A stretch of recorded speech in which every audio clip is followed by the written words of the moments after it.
Before we get into this special weekend edition of Just the Truth, let me tell you about the latest special from Mike Lindell at MyPillow. The standard MyPillow, normally $49.98 for a limited time only, just $14.88 with promo code Joey. Go to MyPillow.com, click on the radio listener specials, and see all the specials. There's a limited quantity of just 10 at this special price. That's $14.88 with promo code Joey. Thanks for joining me in the PhD Weight Loss Studio. To lose weight for the last time, visit myphdweightloss.com. This weekend marks the celebration of 30 years of service for the Keowee Key Fire Department, and there are a number of activities happening to mark the occasion. Joining me today is Fire Chief Kris Childress. Welcome, Chief. How are you?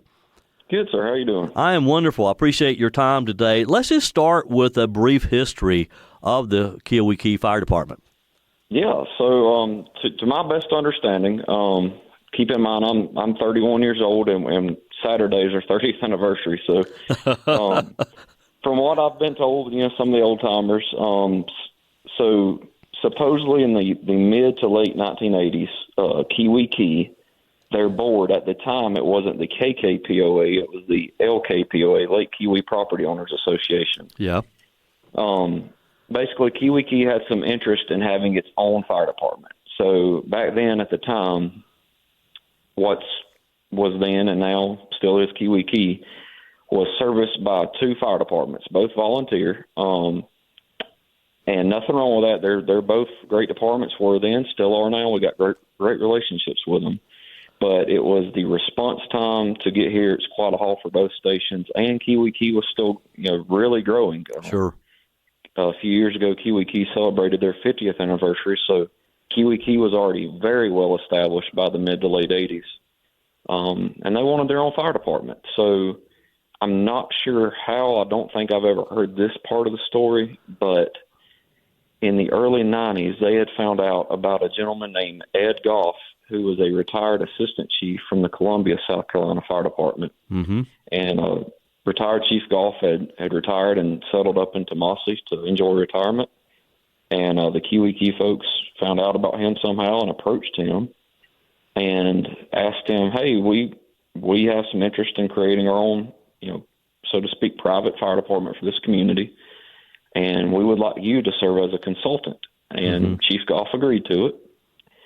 And so he spent some time learning more about Keowee Key, riding through the neighborhood, looking at the call numbers between both those volunteer stations, seeing how many times a year they responded to Keowee Key, and really factored in a lot of things.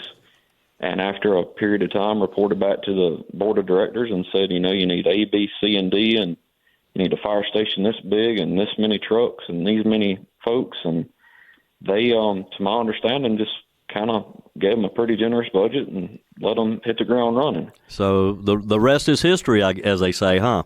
Yeah. And so in 1993, it was officially incorporated and actually went into operation in March of 95. Yeah. Wow. With me today, Chief Childress with the Keowee Key Fire Department, celebrating 30 years of service in that area. So, Chief, how long have you been a firefighter? So I've been a firefighter professionally for a living for 13 years now, ever since I graduated high school. Mm-hmm.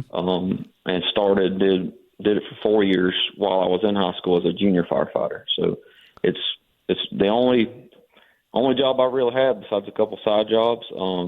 I've been here with Keowee for 7 years. Yeah. So did you always know that you wanted to be a firefighter? Yes, absolutely. If I would have learned half as much about what I was being taught in school as I was trying to learn about firefighting, I would probably be sitting on Mars right now. Yeah. But all I cared about was the fire department and fire trucks, and worked out pretty well. Wow. Yeah. I hear that story a lot. I talk with a lot of first responders, police officers, firefighters, EMTs, and as we distribute our First Responder Bible from the Mike Gallagher Show Charitable Foundation. And I hear that story a lot of people saying, I knew as a kid that I wanted to be a firefighter or an EMT or a police officer, and everything that I did leading up to that, prepared me to be a firefighter. And I had the opportunity back in January. I was invited to attend the Pelham-Batesville Fire Department's annual awards dinner. And I heard that story over and over of these guys who'd been there for 10 years, 20 years, 30 years, and that's the only thing they'd ever done. Mm-hmm. Yes, a lot of folks here. It's a lifetime goal. It goes back to childhood, and I think at every little boy or even little girls, nothing wrong with that either. Yeah. Every child at some point wants to be a firefighter. But we're the lucky few that actually grew up and stuck to it, and we're doing it. Yeah. And I love it. I always tell people it's the greatest job in the world, and I'm thankful to have it. Yeah. Kris Childress with me today. He's chief of the Keowee Key Fire Department. So walk us through the typical day at a fire department. Okay, so most paid fire departments do a 24-hour shift. We here at Keowee, we do a 24-on, 48-off rotation. So the shift starts at 8 a.m. We have 2 stations. We have 4 on duty, not counting myself during the day, 9 to 5. But four shift members, that's a captain and 3 firefighters, typically come in at 8. The shift will eat breakfast. Some shifts make big meals. Some kind of eat on their way here. But after breakfast, usually around 8:30, 8:45, we do our daily equipment checks. So all the trucks get ran and operated. Each day of the week is a specific task, or you put a little bit more emphasis on a specific truck. So we have 2 days a week, actually. We set our ladder truck up, operate it fully. We have days where we operate our extrication equipment, our ventilation saws and small engines. Usually by the time all that's done, about 10:30, every day, to kind of depend on what needs to be done, we go out, we check hydrants, paint hydrants, training, building inspections, and pre-plans. Every once in a while we have events to attend or host events here at the station. Every shift typically does an hour or 2 of training of any subject or any topic, whether that's fire, medical, rescue. And a lot of times these guys attend classes at other local fire departments or at the State Fire Academy. Yeah. So typically, from during business hours, as we say, we're pretty busy, pretty steady. Take a little lunch break. As I said a minute ago, each day of the week has a specific thing sometimes. So we have a day of the week we cut our grass and wash our bay out. I mean, things a typical homeowner would do, we're just doing them here at work. Right. Yeah. We always tell people that, the firehouse is our second home. So typically after 5 o'clock, we treat it like we're home. Most of us make a big dinner and a lot of camaraderie, have a good time, but we're always ready to respond. Yeah. Chief Childress with me here. We're talking about the Keowee Key Fire Department celebrating 30 years of service. One of the things that when I first learned this surprised me, a lot of the calls that you guys respond to are not fires. Correct. So tell us about some of those calls. Yeah, so I would say on average, there's some variables there, but on average, for fire departments that do run medical calls, that ratio is probably 60 to 70% of a typical fire department's call volume. Yeah. I would say it's 70 to 80% of our call volume. So yes, a lot of medical calls. We operate at the EMT level here. We do have several paramedics on staff as well. We also house a Prisma ambulance crew all day as well, so they respond with us. We respond to drownings on the lake incidents. We have a fireboat in partnership with Oconee County that we keep on Lake Keowee. A lot of motor vehicle accidents, technical rescues, ropes, things like that. But yeah, it's kind of funny. We're a fire department. We got the big red trucks, but actually truly fighting fire is about 1 to 2% of what we actually do. Yeah.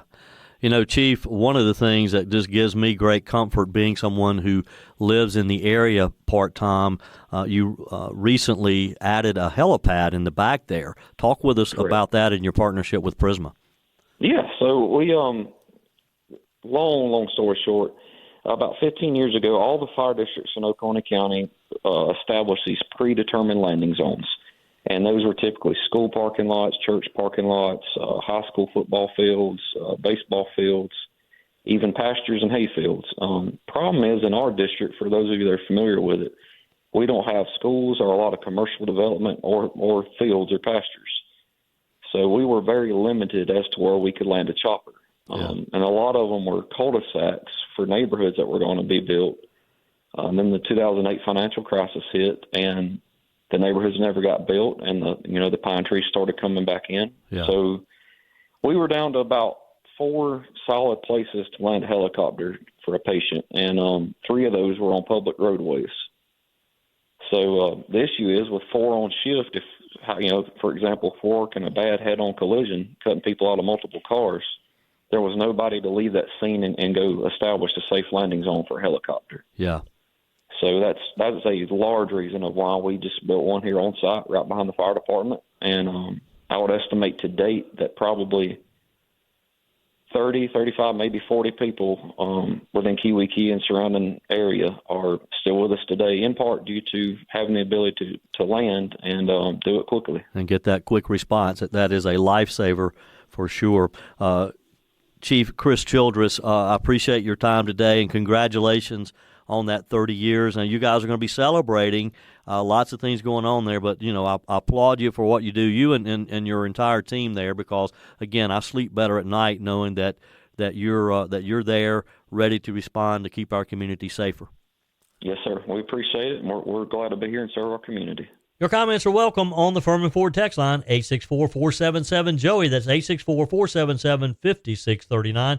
Email's always welcome, joey@joeyhudson.com.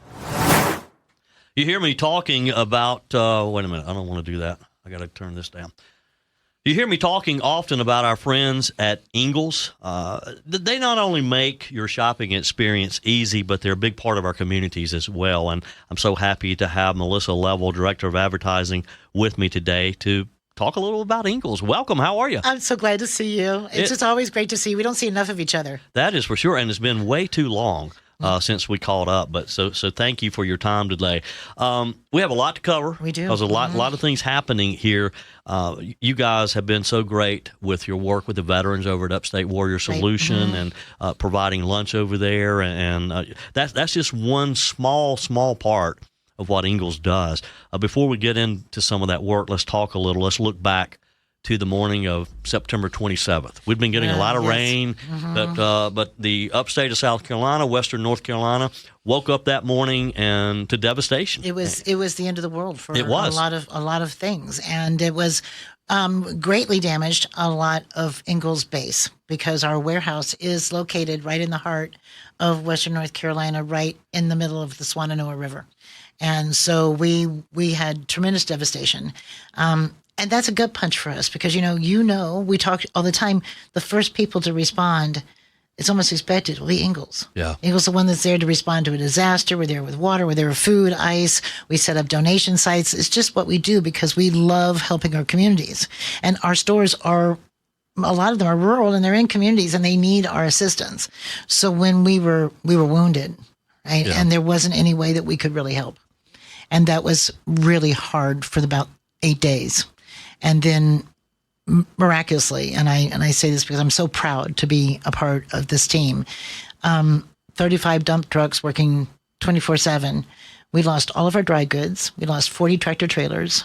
4 stores were damaged enough they had to be closed completely. 1 employee. And we've had to fish out our tractor trailers out of the back of a river. We got those, repaired those, or replaced those. Had to pay 27,000 employees. Wow. Okay, imagine no internet, no way to. A lot of our stores are in Georgia and over in West Tennessee, where we really weren't affected. They were still working. The stores were, still going. And people were like, we didn't have power, no internet. The mothership was down. The mothership was down, and so we had to find out ways to pay people. We had Starlink up in no time. Mr. Ingles was out with a squeegee, but we went 24/7, 35 dump trucks. It took us 8 days, and 8 days after the storm, the Monday week after the storm, we rolled out 110 trucks from our warehouse, and that was repaving the parking lot because water does amazing things to a parking lot. And so, all the brick and all the concrete and asphalt was all up. You couldn't have taken a semi in or out of there, even if everything was intact. We had to use alternate distribution centers until we were able to restock and get everything going. But, the goodness of others, the goodness of employees helping us, goodness of other retailers who really weren't affected as much, all came together for all of us in this grocery industry because we knew how important it was to be open and feeding the public. Yeah, yeah. And boy, did you do it in a big way. You know, quite often as I'm talking about Ingles, I talk about that you're part of the community. You help the community in so many ways, but you really, I mean, as I said, the mothership was down. You guys were wounded, but your first thought was, how do we get back open to help our citizens in these communities we serve? And the first thing we had to really think of was Manna Food Bank, which is our Feeding America outlet, was washed away. The entire warehouse. We run the largest reclamation center for Manna Food Bank's warehouse in the United States. And so Manna Food Bank, which was going to be desperately needed, we had to find a location for them, which we did. We relocated them immediately. We had to get up and running to be able to pay our people. We had to get up and running to be able to give people that didn't have stores in their neighborhoods anymore a way to get food to them. All right. So we just had we did 1,500 bags per store per week. Wow. Okay, to the people. So we would hand out essential supplies. Our vendors stepped up to donate. The whole story of Helene and is so not just about Ingles, but it's about the people. When I say I'm proud to be part of Ingles, I mean everything from the president to the person who, works the copy machine all day, right? Yeah. We're cleaning and working and helping and getting us back together because it meant something. It wasn't just a company. Yeah. It was our way to get back to help. Because we had a mission. Okay. We had to get back because we had people who needed us. Yeah. Yeah. Melissa Leavell with me, Director of Advertising for Ingles. So kind of walk us through that. You mentioned a minute ago that you had 27,000 employees who needed to be paid. But you didn't have any infrastructure there. How did you pay them? Well, we had some other retailers that we were able to get that helped us run that internet from other locations in the United States to be able to do that. But the way they would get us the information is they took pictures of their time cards with their cell phones and texted them.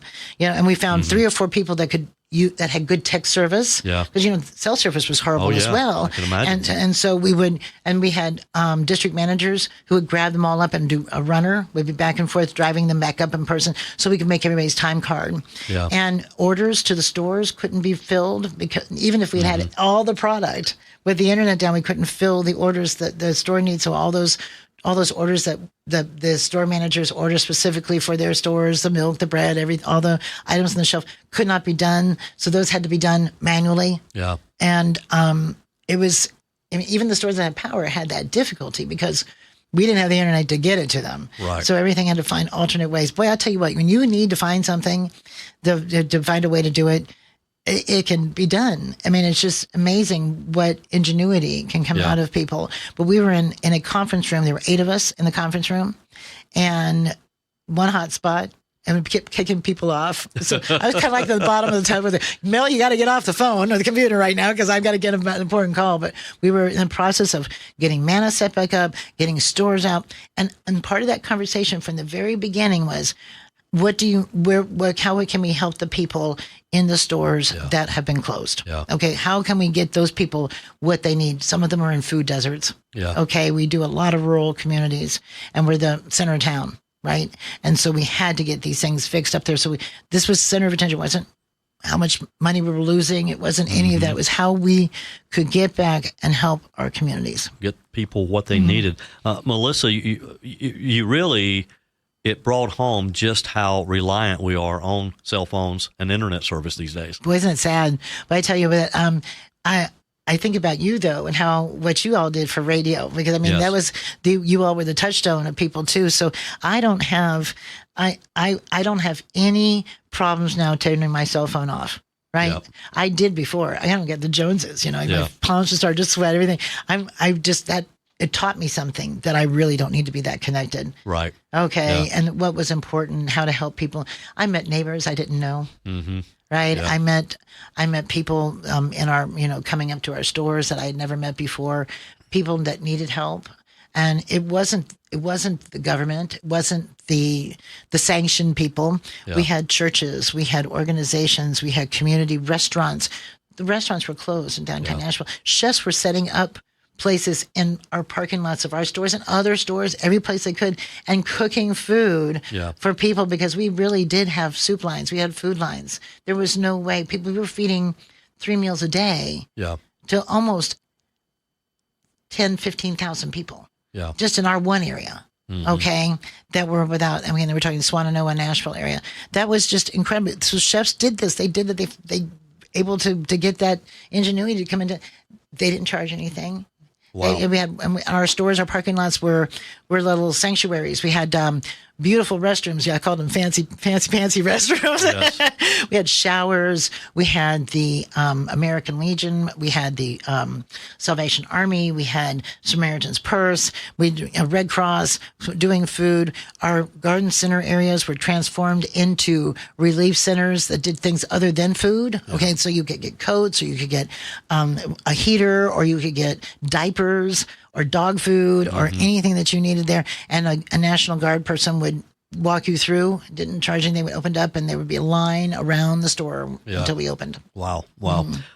With me today, Melissa Leavell with Ingles, Director of Advertising, and we're talking about how we all survived Helene. You know, we had it pretty tough here in the upstate, a lot of trees down, no electricity and all, but nothing compared to what you guys had up there. I mean, some areas, literally homes washed away, never to be rebuilt because the property's not there anymore. The property's not there. I mean, the land's not there anymore. It's a river. But I have to say something about the upstate, because even though you all were hit very hard, no power, the trees, big tree issue here, and some water issues, because you had lots of flooding from the lots of rain that came throughout that, and some tornado, I believe, hit the upstate as well.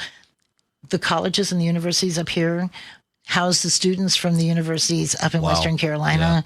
Our partners down here, and our sports properties partners, and our people that we sponsor gathered together, and radio stations, television stations, and sent aid like nobody's business up to the Western Carolina mountains. Not to us, but to charities that they knew that needed them. And we would just connect with them and say, this person needs it, this person. But the what can I do for you from the upstate was incredible. Yeah. Well, and it was a horrible time in one way, but it was just so good to see how people respond when others need their help. You know, it's a help. I don't think there's any doubt in anybody's mind now that you have to rely on each other. Yep. All right. Yep. And the beauty of getting to know people, even in the worst of circumstances, and faith. Faith was a big part of everybody's salvation at this particular point, and churches really stepped up for it, to everything. And radio stations like yourself, and I'm connecting people. I have a list here of people that I'm missing, list here of people that I know are good. That was it. Your car radio, believe it or not, our transistor radio was the only communication in Western North Carolina we had. That was it.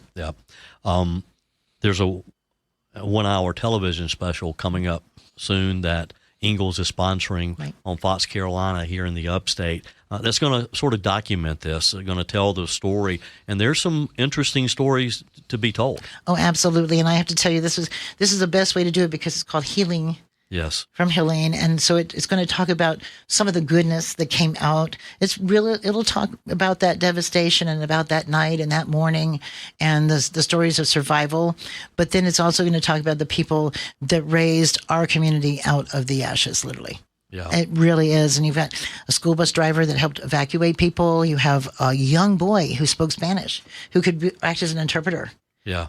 That just started to do it. You have people that came into our stores that asked us, what can we do? Help handing out bags. We had, handing out food. We have people coming into people's houses. How can I clean? We had the Chainsaw Brothers who would, the Chainsaw Brothers. And you would they'd call the radio station. They say, where do you need us next? So need you to cut down this road. People couldn't get out of their homes.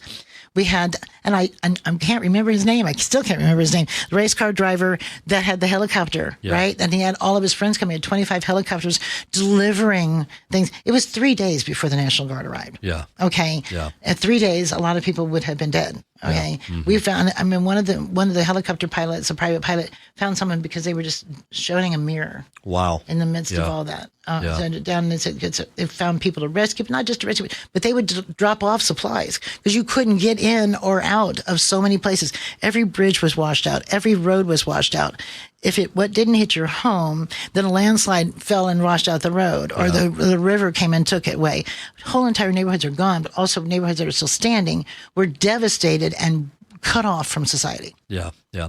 And those are the types of things that FEMA or no government organization can come in and do. I mean, I know I have a nephew who a group of his young friends, one of their fathers owns a restaurant. So they literally, the staff would stay over at night when they would close. They would make meals, and then these kids would take them up on horseback and take them up into the mountains to deliver them. That horseback and mules? Yes. We had mules too. It was incredible to see that. And the ingenuity of people. Yes. I mean, wow, talk about needing to find a way to get somewhere. But those helicopter pilots were taking nurses up. They were delivering babies. Yes. I mean, it's like the world went on. Yeah, and that's it kept ticking, and people were surviving, and all of us have PTSD. I mean, there's no way that you can, even if you weren't touched by it, you saw it and you can't unlive it. Yeah. Right. But I think that the healing part of this and hearing the stories of the goodness in people, which is what this special is about as well, and about how our communities came together, how there wasn't a state line, there wasn't a border, there wasn't a language barrier, there wasn't anything that did not get erased. Yeah.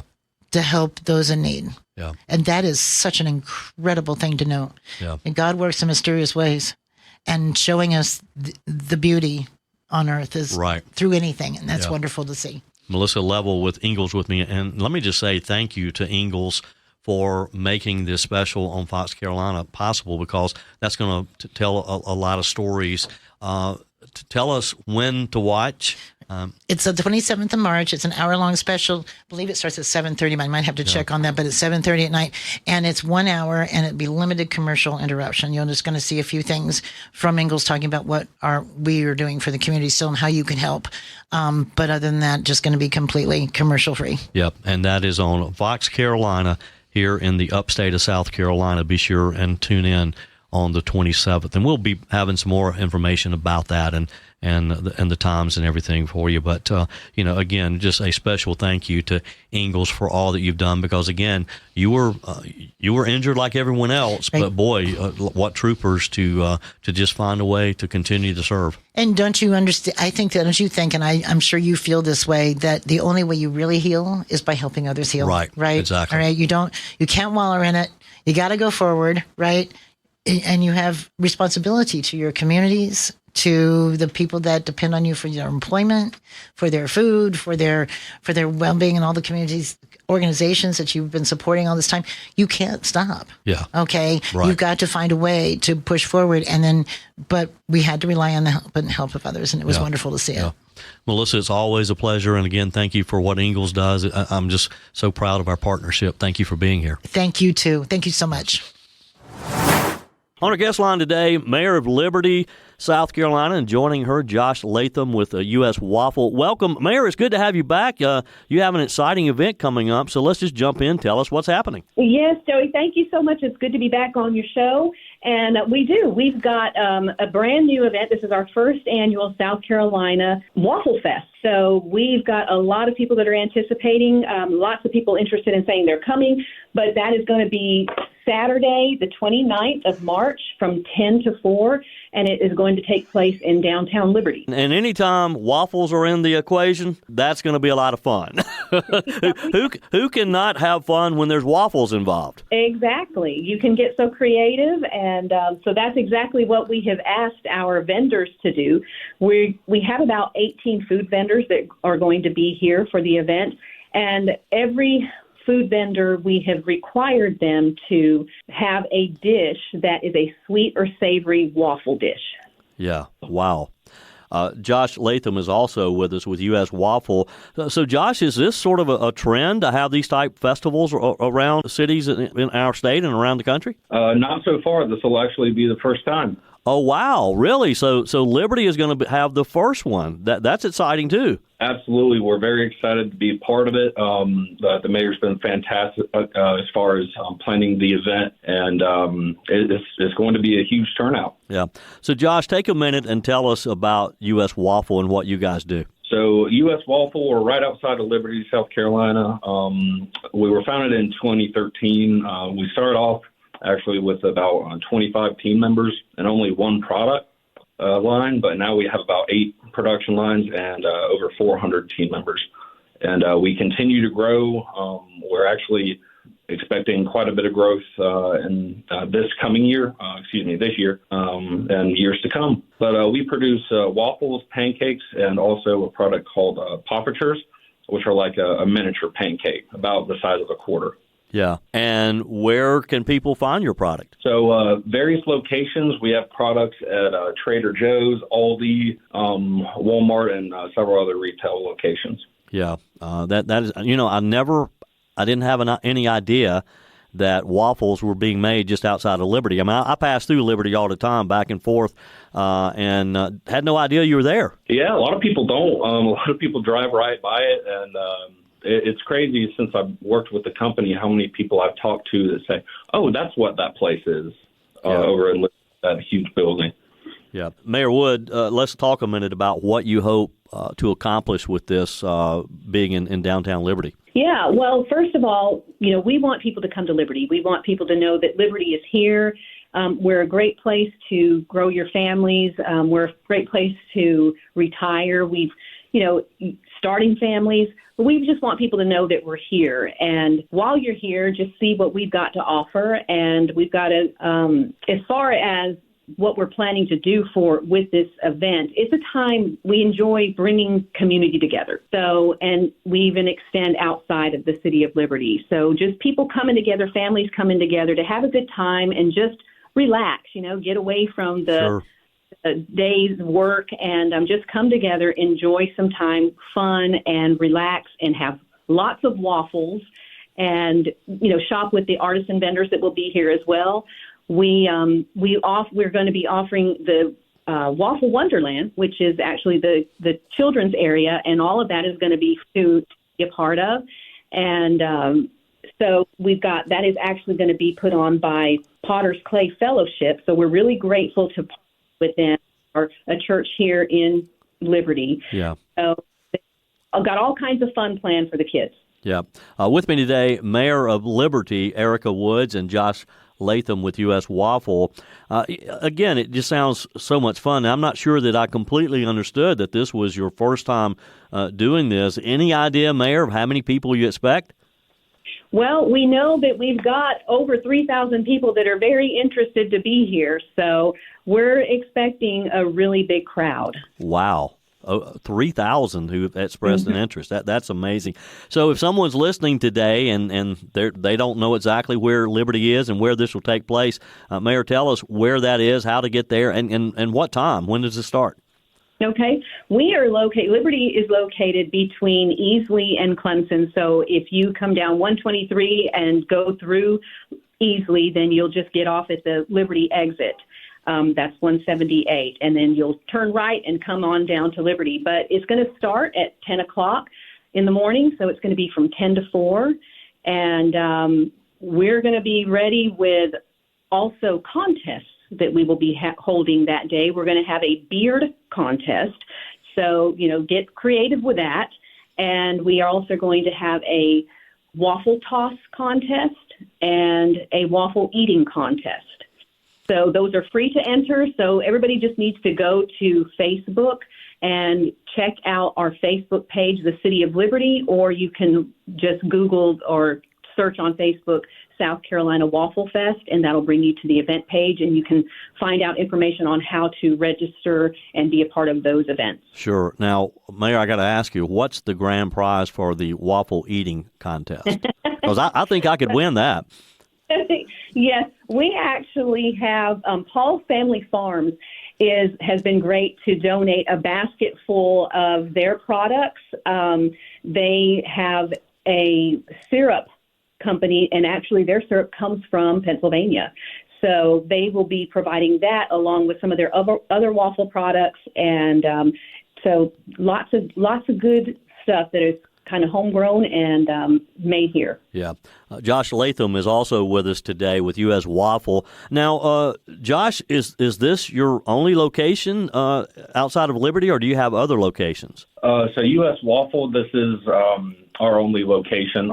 We do have a parent company, though, with locations in Toronto as well as the Netherlands. Mm-hmm. And I guess is that the primary product that you make, or do you make other products? Yes, sir, that's correct. So waffles, pancakes, and something else called popatures. Yeah.